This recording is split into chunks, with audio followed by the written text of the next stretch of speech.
We won the Arab Championships, and I'm extremely proud of that. We had massive expectations for the NCAAs this season. We went into nationals as #1 in the country. I think those expectations, they weighed a lot on me. I wanted it really, really bad, and I think when you want something really, really bad, it's easy to slip up. We had a debrief, and it was probably the most emotional debrief we've had ever. Towards the end of last year, I felt really burned out. I didn't actually feel like going into practice. I wasn't performing as well as I wanted to. That was really tough for me mentally and physically. I felt tired. Some days I just couldn't really get out of bed. Make sure that I'm doing okay and that I'm catching up on everything else that's also important. Whether you win or not, it's the person that gets back out there.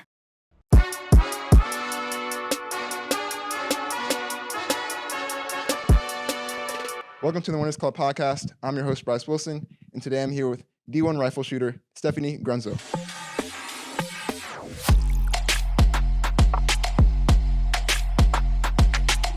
Stephanie, thanks for being here.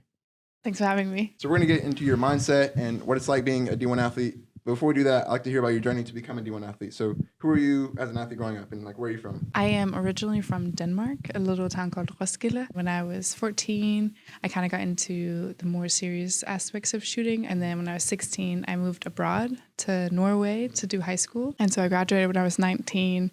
And then I came here to TCU, and I'm a senior now. So we'll backtrack and get to a little more of your journey. So in high school, when you went to Norway, how'd you make that decision? Because going to a whole other country for high school, it was for riflery, right? Yeah. So how'd you make that decision? I mean, it was difficult because I had to move away from my family at a young age. I had to learn to stand on my own 2 feet when I was 16 and do all of that stuff by myself. But I really wanted it. I wanted to shoot, and I wanted a good education. And so I tried to seek out the most optimal environment for me where I could combine school and sports. And I think that what led me to make that decision. It paid off. You won silver at the World Championships. So how was that experience? That was your first World Championships. How was that experience? I was actually a junior at the time, but the senior team were missing one person to compete on the team. And they asked me if I would say goodbye to my young roots as a junior and then come shoot for them on the team. And I was very nervous about making that decision because I wanted to do well as a junior as well. But I did end up shooting as a senior with the 2 girls, and we won a double silver at the World Championships in 2018. That was my first really big accomplishment. It was a lot of fun, and it just made me want it more. Yeah, and did handling that pressure in that situation, did that help you perform better in the next competition, which was the Youth Olympic Games, where you were able to win gold? So yeah, what was that experience like? And then was the World Championship experience, did that help you deal with the pressure to perform well? I was still very young and naive at the time, so I don't think I really knew what I was getting myself into. So I went in there, I did my thing, I had worked hard, I knew what I was doing. And so I think that helped with the pressure part, and the expectations weren't super high. I just knew I had to go in there and do my thing. I kind of just took the whole experience in. It was like this really big event in Buenos Aires, and I was even fortunate to even be able to go. I got on a wild card, so it was like last minute kind of thing. But I went there and I just did my thing. And I think coming off of the high of World Championships the month before, I felt ready, and I ended up with the gold medal. Well, what do you think led to it? Was it the fact that you weren't really thinking about all the pressure? You were just going there to have fun. You weren't expecting to be there. And then was it also the World Championships that you were able to deal with that pressure? Like, what do you think led to you winning that gold? I think, a combination of the things that you just said. Like I said, I was young. I didn't know much about like the sort of level that I was getting at. I knew what I could do and what I could perform. And I think I just trusted myself, didn't really listen to any outsiders, or kind of I went in there and I did my thing, and it paid off. Was that when you started looking at colleges, and why'd you choose TCU? Why'd you choose TCU, and then what other colleges and what other situations were you looking at? It was actually after the Youth Olympics I started getting some questions about whether I wanted to come to the U.S. in the first place. 2 universities reached out, TCU and then University of Kentucky, and I knew shooters on the Kentucky team, so they put in a good word for me, and I actually thought I was going to end up there because I liked it there. But then I went to visit there, and then I flew over here. And I remember on the plane ride over, I called my mom, and I was like, University University of Kentucky. That's going to be it for me. And then I came here and I was absolutely just blown away. I really liked it here. The weather is something that you don't get at home. People were so nice. The athletics and academics both. So I think that's what led me to pick TCU. You said the weather. You probably didn't come in summer, did you? No, I came in November. Yeah, that's like the perfect time. But yeah, but the sun was shining and I could walk outside in a t-shirt, and you cannot do that at home. So yeah, okay, well, you only get about 2-3 months of that, and then it gets really cold. It gets really hot. But was college always on your mind going into it, or I don't know what the rifle scene is like, but were you thinking about doing something else, or was college in America always the thing to do? No, I actually didn't know much about it until they reached out to me. I knew I wanted an environment where I could combine school and sports, and they don't really have that at home in Denmark. It's like separate university and sports. You have to figure everything out on your own. So we don't have this college setup that the U.S. has. And so it hasn't always been something that I've been thinking about, just because I didn't actually know that it was an opportunity. But then after that, I knew that I wanted to come here, and it was the best option for me. And coming here your first year, you performed really well. So usually when you get your freshman year, the freshmen usually don't perform that well, but you were like the top ranked in all of NCAA your first year. So what do you think led to you performing so well your first year here? I think probably my years in high school. I really enjoyed the environment there. I had a really good coach that I had a good relationship with, and I still do today. I think the type of training we did there was unlike anything in other places of the world. And so I think being so prepared coming out of high school, being very independent, and having traveled a lot, also competed at high levels already, I think is what led me to perform so well my freshman year. Hey, by the way, what did you learn from traveling different places? I mean, how many places have you been to, if you could count them up? If you could count them. And then what did you learn from overall from traveling? I don't know how many places I've been to. It's a lot at this point. I have an app on my phone where I put in all the countries, but I don't know how many. Over like 20, 30, or how many do you think? Yes, I think something probably around there. Okay. I think what I learned from traveling is like I really enjoy meeting new cultures, and it's probably more of like a sociological thing for me. But obviously everywhere I go, I compete. So then I like compare the places and compare the environments. Yeah, I think I learned to adjust every time I travel with the time differences and the different environments and stuff like that. It's very beneficial to me and has been recently. Side question. Beside Denmark and Texas, what's your favorite places that you've been to? Ooh, good question. I actually just went to Indonesia, Jakarta in January for 2 weeks, and I didn't expect to like the area, but I actually really liked it. It was a really good trip. People were super nice, and the weather was nice, really good food, experiences, stuff like that. So that's probably the most recent one that I really liked. All right, so your freshman and sophomore year and junior year, you performed well. Like on sheet of paper, you were doing well, top ranked nationally on your team and everything. But I want to know about the reality. So what was like the toughest points of your freshman, sophomore, junior year, that early part? I'm one of the people who had the college career during COVID. And obviously a lot of people are going to say that was really tough for them. I was sent home for 10 months. I did a full semester at home, which was really tough with a 7-hour time difference. It kind of knocked me down a little bit, like it probably did with everyone. I couldn't go to facilities that I wanted to. I couldn't practice like I wanted to. So coming back from that, our fall season was canceled during 2020. So we had to do our entire season in the spring. So we were traveling every weekend around the country, competing all the time. Not a lot of time to recover and prepare for the next competition. While it was a really great experience and very intense time, it was also really tough, and it was, like I said, difficult to recover between each competition, but I learned a lot from it. Yeah, what were the learnings you learned from all that? I think some of the things I learned from it was to listen to myself, listen to my body, make sure that I'm doing okay and that I'm catching up on everything else that's also important, like mental health and like eating well, sleeping well, all those basics that you tend to forget sometimes when things get really intense. Right. So just taking care of myself and my body, making sure I'm also happy while I do the intense things that I have to. Do you think that's one of the things that has kind of held you back in your career sometimes, where you're so focused and disciplined on what you need to be doing that you forget to just relax or or call friends and family or do things like that? Yeah, or for sure. I mean, especially the calling friends and family. Because there's a 7-hour time difference, I can only talk to my family and friends sometimes during the day, and it's usually the time of day when I'm really busy. So I think in this new year, 2023, I've made it like a goal for myself to call my family more often, call my friends more often, and make time for it, because I think it's really just a matter of making time. I think everyone has time, sort of. So yeah, that's important to me. When an athlete says you can make time, you can't make time because I know you're busy and everything. Yeah. Okay, and then that leads the next year or so to winning the national championship. So what was that experience like? It was awesome. So our national championship is divided up into small bore championship, air rifle championship, and then overall. And we won the air rifle and placed second overall. So obviously the big goal is to win the overall. We were just short of it this year. We were just sort of short of it last year. So it's kind of been a couple of times now, but we won the air rifle championships, and I'm extremely proud of that. Just massive effort from the girls, and it was amazing. It was really good atmosphere. It was just great. How do you deal with pressure? Like, out of all your competitions, what do you think was the most pressure? And then how do you deal with that? Well, I can probably speak about my most recent experience. The NCAAs, we just got out of like 2 weeks ago. We got home. We had massive expectations for the NCAAs this season. We had done extremely well, breaking records left and right, individual records, team records, setting some of the best scores in the history of the program. And then leading up to NCAAs, I think everyone had really high expectations. There was a lot of pressure on the team to perform. We won qualifiers, so we went into nationals as number 1 in the country. I think those expectations, at least I can speak for myself, they weighed a lot on me. I wanted it really, really bad. And I think when you want something really, really bad, it's easy to slip up sometimes and make mistakes that you don't typically think about.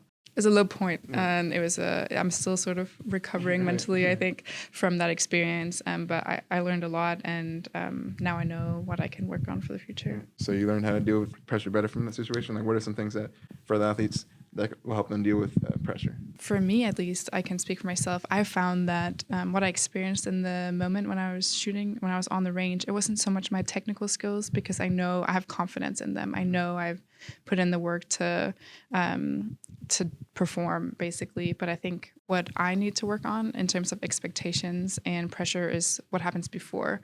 And it's a lot of mental work. It's how you go into the competition, your mindset, what you want out of it, what you want to achieve, and not just like a score, but like, is there any technical part you want to achieve?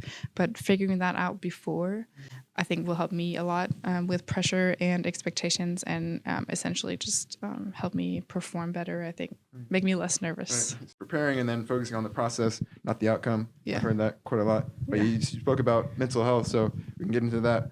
What are some mental health practices you do to take care of your mental health? Like, how do you deal with the highs and lows of your sport? There's a couple of different parts for me. I think one is just taking care of my overall well-being, making sure I'm happy, doing things that I love, that doesn't feel like a burden or a chore. I mean, sometimes going into the range feels like your job, like you have to go in today.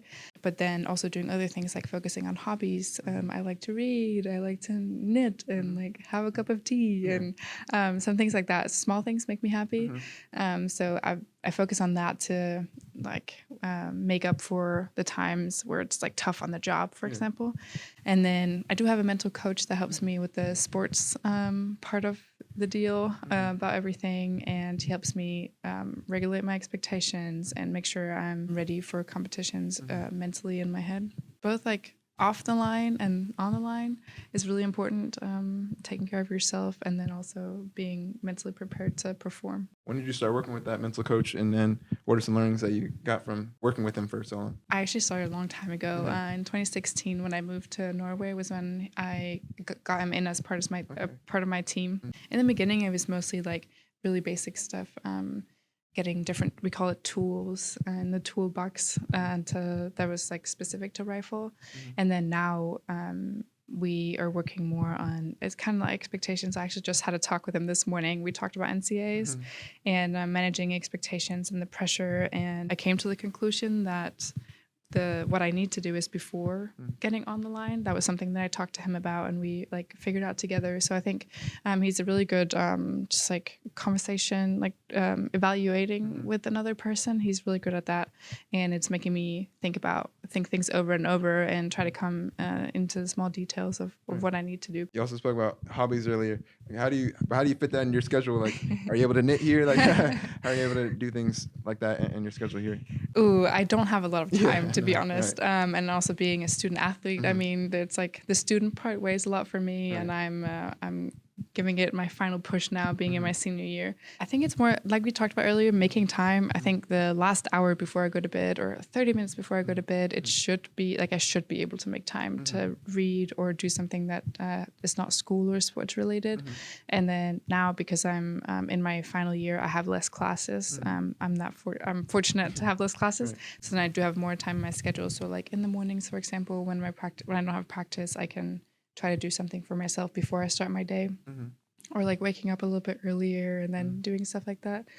I think it really is just a matter of making time for most people, most days. Yeah, most days. I mean, it's hard. It's easier said than done, but I understand that. You said that losing this last, or not losing, getting second in this last NCAA championships was a tough loss. And you talk about what you learned from it, but how do you deal with like the failure part of it? Like, how do you deal with, even though you learn something from it, but how do you still get back the next day, the next week's going forward, and bounce back from it? It's a good question. I think I'm still like sort of processing everything that happened. And I think for us now, it happened the weekend before spring break. And so everyone kind of just dispersed and went on their separate ways. But when we got back to the range, we had like a debrief, and it was probably the most emotional debrief we've had in ever, actually, since I've been on the team.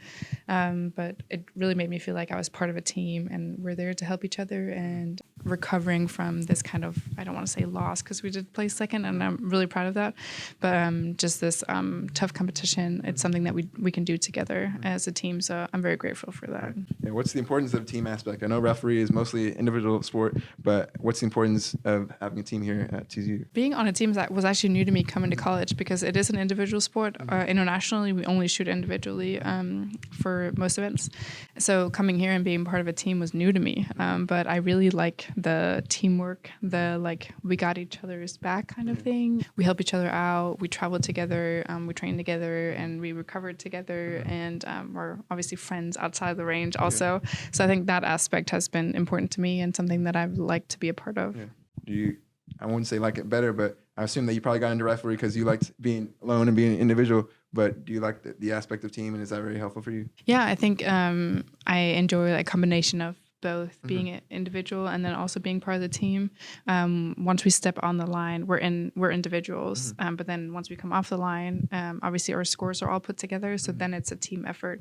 I like the part about if you have a bad day on the range, your teammates are there to lift you up, score-wise, and also just as friends. So it's like we rely on each other more now than if you were just individuals. Right. Yeah, we'll talk about the individual aspect though. So when you're on the range shooting, how do you focus? How do you block out the noise? Block out all the homework you have to do or whatever? How do you block that out and focus on shooting a small dot? I think it's also a mental thing, really. Everyone has their own kind of way of doing it. I like to, before competition, listen to some music, not be on my phone a whole lot, but kind of just sit there, take it all in, and then think over the process that I have, that I need to do for the competition in order to perform. And then once they say start, put my earplugs in, no music. It's just me and the gun in this little bubble. So yeah, I think you kind of learn it over time, I think. Do you do any breathing or meditation, or is shooting your meditation? Like, do you do any things like that? Yeah, I have been trying to get into some more meditation and some more like visualization, which I really think will be beneficial for me and people in the sport. I have done it a little bit, and I think it's been helpful. It's more so before competition, we sit on a chair and you look out on the range and the line, and you envision what you need to do in order to perform. So you know when you go in there that you know exactly what to do. It's just autopilot the whole way. And then breathing while we shoot. Obviously, we do get nervous as well, and we can't really use the adrenaline like other sports can, like run faster or whatever. So then we have to calm ourselves down, and that is a really difficult task when you have a exploding volcano on the inside, because you're really nervous. So then breathing and taking like different like breaks and just calming your nerves it's an important thing to learn. Well, how do you calm your nerves? I think breathing is a really big part. Just taking slow deep breaths, and then focusing, like keep reminding yourself of what it is you have to do, and then your body, because we've done it for so long, it will know and it will recognize it, and then just carry on. Carry on. Stay in your bubble. Yeah. Another thing is, how do you stay disciplined to do this pretty much the same thing day after day for weeks on end, months on end? How do you stay disciplined to do the same, continue showing up every day? I would answer this question like a lot of other athletes would.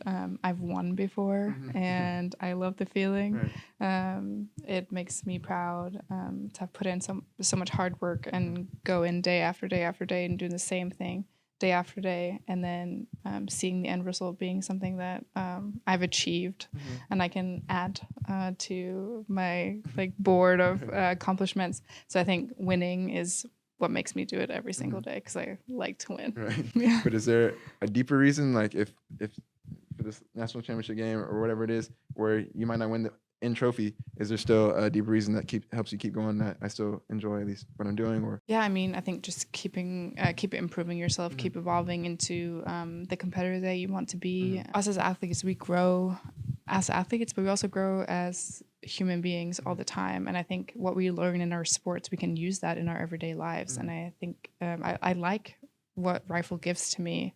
The calm, the like being grounded. It makes me a better person, if I could say that, in like everyday settings. So I think I enjoy it. I enjoy doing it. I enjoy growing and seeing myself evolve into this like great character, I guess. Yeah. How are you able to maintain your passion throughout the highs and lows? Or is it something you do to keep it fun? Like, because I assume that it is like shooting the same thing every time. So how do you keep it fun? How do you change it up? I think the thing about like staying motivated is it's difficult. I mean, it's not always fun. It really isn't. But I like the traveling. I travel a lot these days because I'm on the Danish national team, so I shoot for Denmark as well. And so I think that definitely keeps it interesting to get to travel and shoot different places. So it's not just the same day after day. I think the mindset going into practice and being like, this is what I want to get out of it. And then getting the job done and then going to do something else that I really like also helps. It's like a sort of motivation to know that I just have to go in there and do what I need to do. And then I can come back the next day, hopefully with some more energy. Did you have a time in your career where you were losing fun when you were doing it, and maybe think about quitting or whatever that would maybe? Like, what was the toughest point of your career? Towards the end of last year, I did have feelings of like burnt out. Like I felt really burnt out, and I didn't actually feel like going into practice. It was tough for me, and I wasn't performing as well as I wanted to. It was like I had performed, and then suddenly it was almost like I didn't know how. And that was really tough for me mentally and physically. I felt tired. Like some days I just couldn't really get out of bed, and just like this feeling of being really burnt out. And so I think it was tough for me. How'd you get through that? I went home for Christmas and I saw my family, and that was nice. And then I came back, and I had a longer break over Christmas, a couple of weeks actually, from no shooting at all. And I think like just taking a break and doing other things for a while helped me get back into like, okay, let's try it again. Let's do this again. You've given some great insights so far. We'll get into the final 5 questions. These are the final 5 questions I like to ask all the athletes. So first question is, what's the misconception about being a D1 athlete? Whenever I talk to people from home or from the surrounding countries, and I tell them being like a student athlete, I think a lot of people don't understand being a student athlete, like how tough that is. It's really tough, and it's definitely not for everyone. I think I take it for granted, for sure, being like these opportunities and everything, but I think a lot of people should live the life of a D1 student athlete and see how it is just for a day, and they would realize that it's actually doing this every day for 4 years. It's a really tough job. We joke around on the team a lot about we call them normal students, so not student athletes, but normal students. What they like, how they keep themselves busy. Like, what do they do with all their spare time? Because we spend all the time on the range or traveling or meetings or whatever events that we have to do. So wonder what like normal students do, but obviously they're just more engaged in other things. But I think, God, just like talking about it makes me like, there's so much to do all the time. But I mean, it's great being a student athlete, but it's definitely hard work. And I think everyone should try that out. Just get a week. Yeah. Worst travel experience. I think the toughest environments that I've shot in before is when it's really, really hot. I don't know if you've seen the suits or the uniforms that we wear, but underneath the uniforms we have like a kind of like leggings but thicker, and also on our top part. So we are like covered in material from top to toe. And so when you go out and you shoot in, now I have to say like 90 Fahrenheit, I would say like plus 30 degrees Celsius is what we use.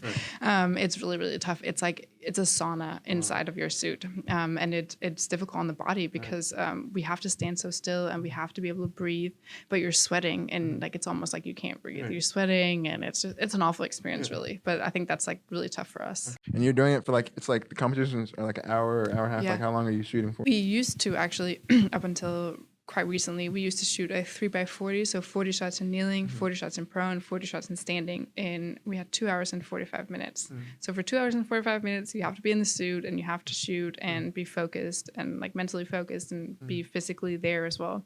So that was really tough. Now it's an hour and 45. Okay. Do you have to stay the whole hour and 45, or can you just get all your shots done quickly? No, you can. I mean, a lot of people finish before the hour and 45, but probably like an hour and 30 minutes is the average amount of time people use. Okay. And then the vest is because it's bulletproof, so it just keeps you safe? Actually, no. That's a misconception. It's for stability. We don't shoot each other, not even on accident. It's for stability so we can stand up straight, so we don't get like injuries or anything like that. It's really to help stabilize with the gun. All right, and what's your best memory of your career? My best memory of my career is the gold medal from the Youth Olympics. I get there to Buenos Aires, Argentina, and it's this whole like Olympic city. It's like the Olympics, but just for juniors.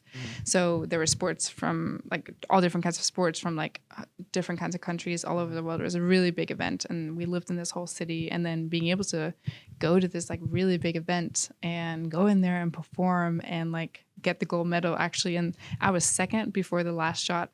And then we shoot our last shots, both of us, and she shoots a bad shot and I shoot a good shot. And then it switched on the table. And I ended up with the gold medal. It was pretty insane. Oh, so you just weren't expecting it the whole way until the last moment. Yeah, pretty much. Yeah, I just went in and did my thing. And then I suddenly was standing there on the top of the podium.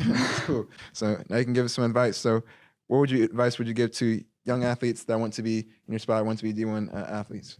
The thing that I always say when I get this question is actually seeking out the most optimal environment for you. I've been through different environments at this point. I've lived in different countries.